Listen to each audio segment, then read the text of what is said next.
Permutations and combinations, found in your book on page 570. The objective of this lesson is to use the formula for the number of permutation and combinations and to know the difference between the two, a permutation and a combination. So these are some new words for us, some new vocabulary. So first let's talk about what a permutation is.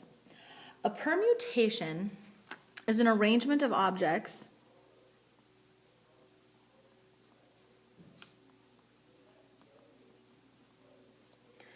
in which order is important. For example, if I was to pick at random 3 people from our algebra class and put them in first, second, and third place, the order in which I draw them matters because I could draw you for first place or for second place or for third place.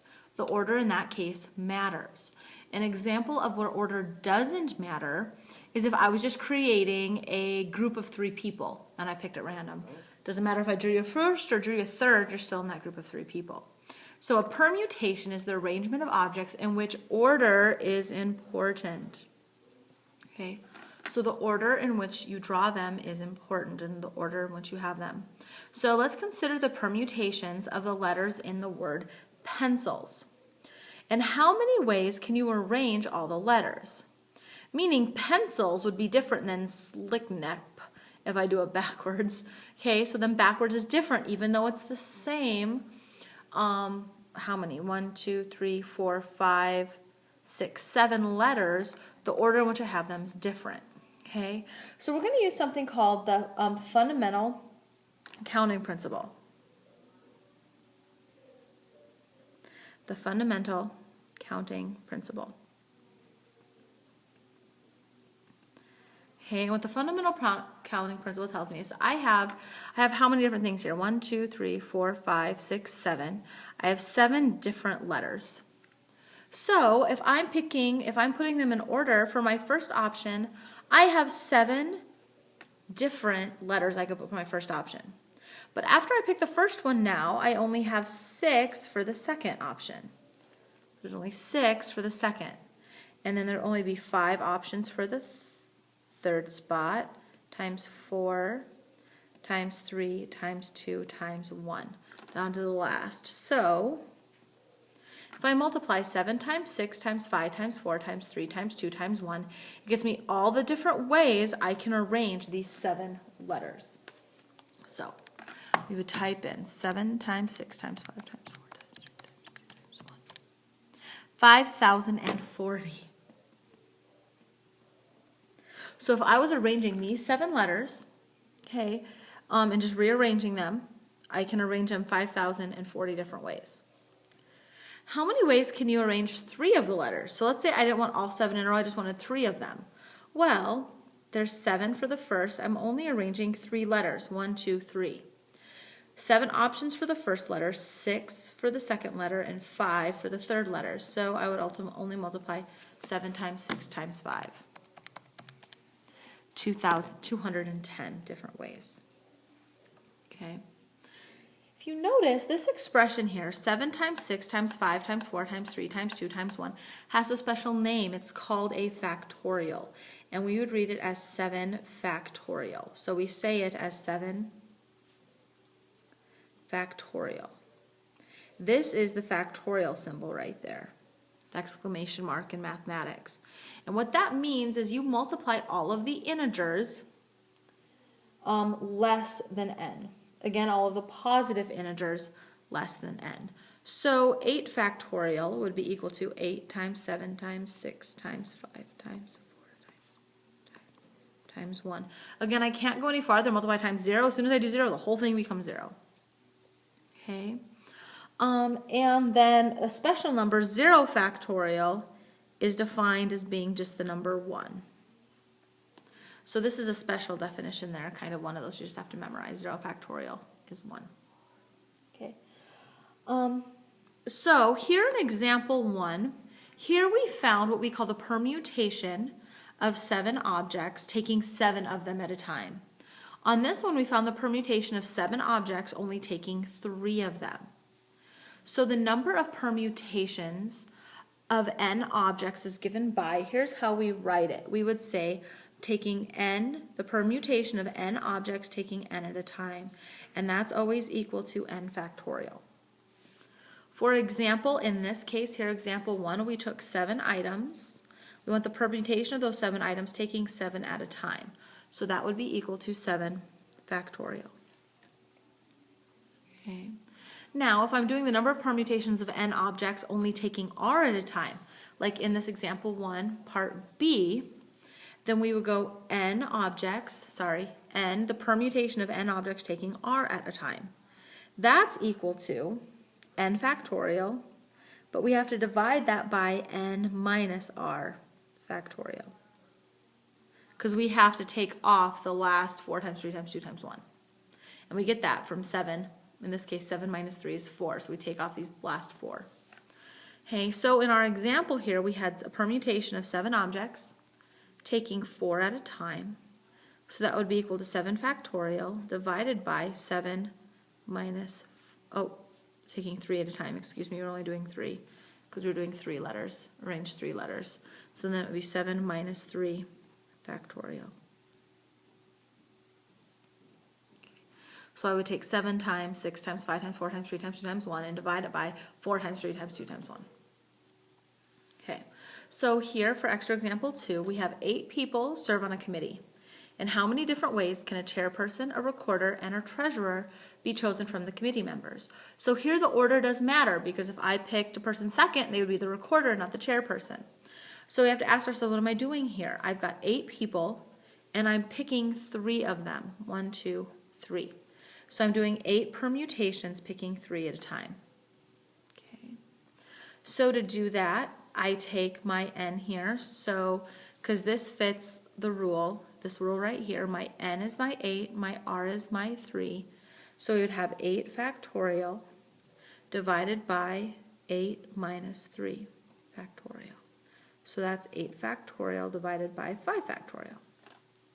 8 factorial, that's 8 times 7 times 6 times 5 times 4 times 3 times 2 times 1 divided by 5 times 4 times 3 times. But if you notice on these ones here, 5 divided by 5 is 1, 4 divided by 4 is 1, 3 divided by 3 is 1, and so forth. So we just have it 8 times 7 times 6, which is 336.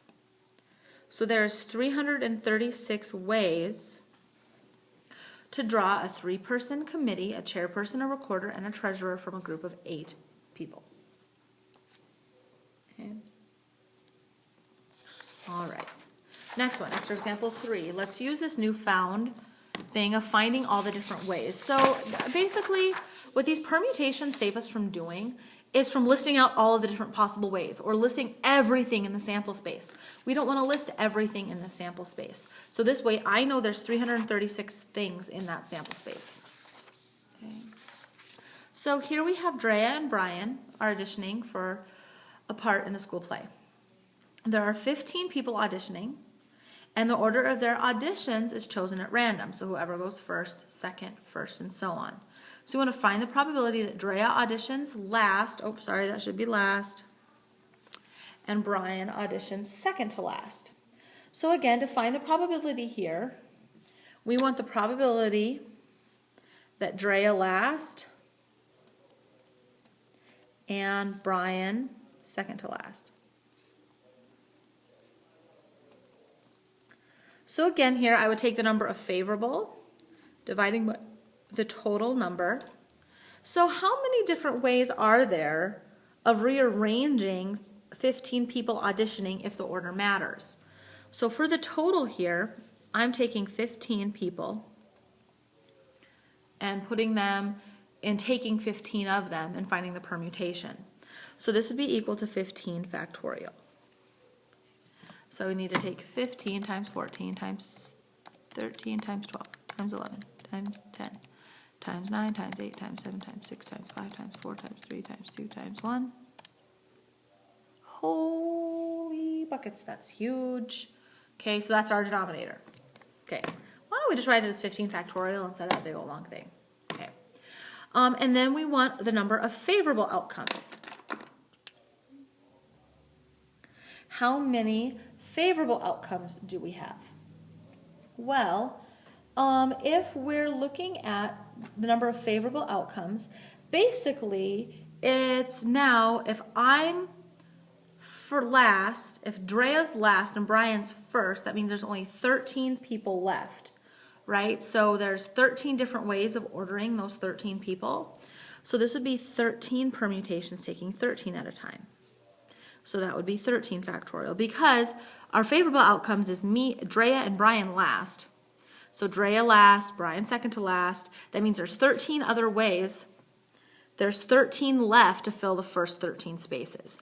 So this probability would be 13 factorial divided by 15 factorial. Hey, but 13 factorial is 13 times 12 times so forth. But 15 factorial, so let's go 13 factorial. 15 factorial is 15 times 14 times 13 factorial. Right? 13, 12, 9, 8. So I don't need to write them all out because these will divide out to 1. They're the same thing. So then the probability would be 1 over 15 times 14. So 15 times 14 is 210, so this would be 1 over 210.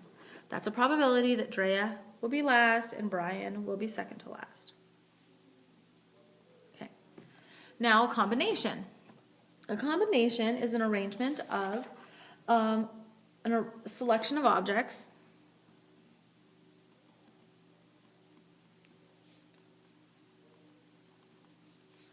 in which order doesn't matter.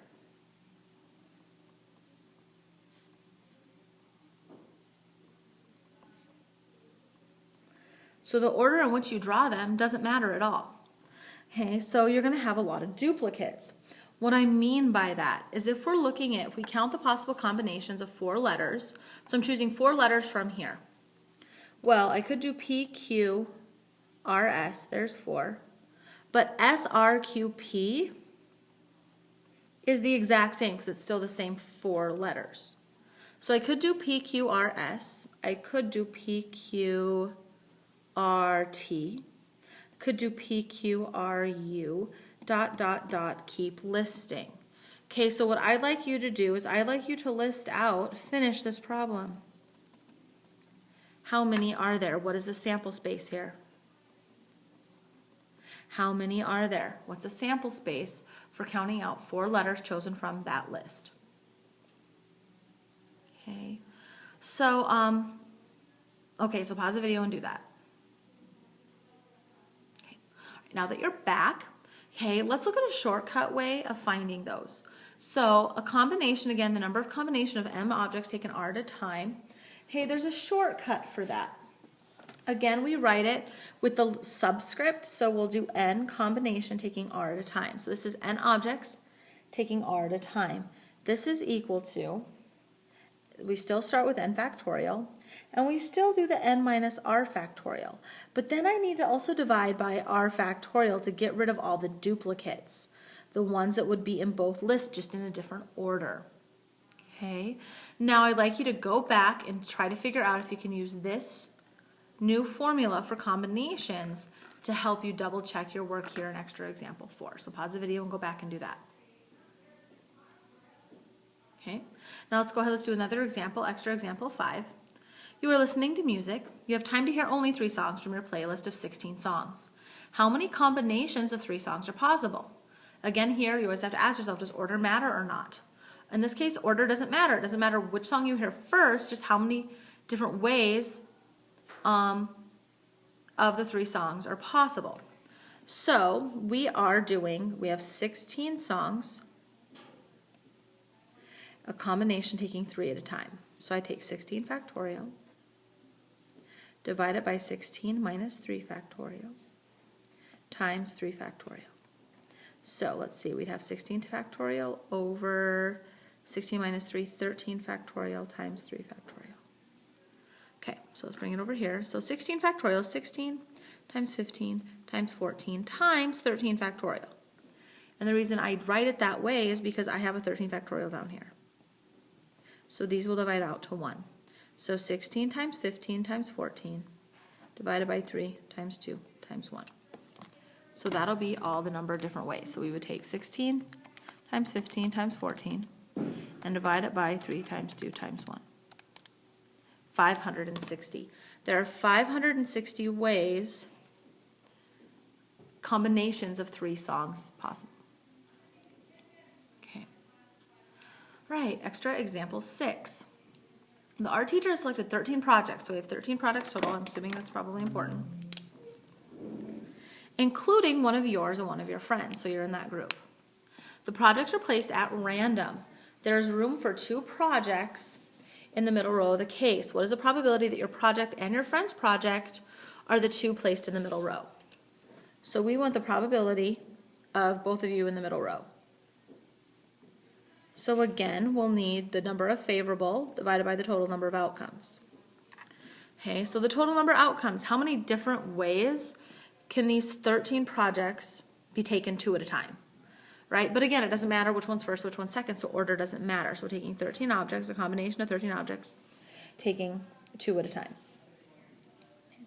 So I would need to, so to figure that out, I would need to take 13 factorial, divide it by 13 minus 2 factorial times 2 factorial. Okay, so that'd be 13 times 12 times 11 factorial. 13 minus 2 is 11 factorial times 2 factorial. My 11 factorials cancel. So I just need to take 13 times 12, and divide it by 2 times 1. 78. There are 70 total ways of arranging the 13 projects 2 at a time. Okay, so how many favorable outcomes now? Okay, so find the notable favorable outcomes. There's only room for 2 projects in the middle row of the case. So that would mean that you and your friends would have to be picked, them 2 out of all the 13. Well, there's only 1 of your project in here. So the number of favorable in this case is just 1. So it would be 1 over 78 is the probability that you and your friends will be picked for the middle row.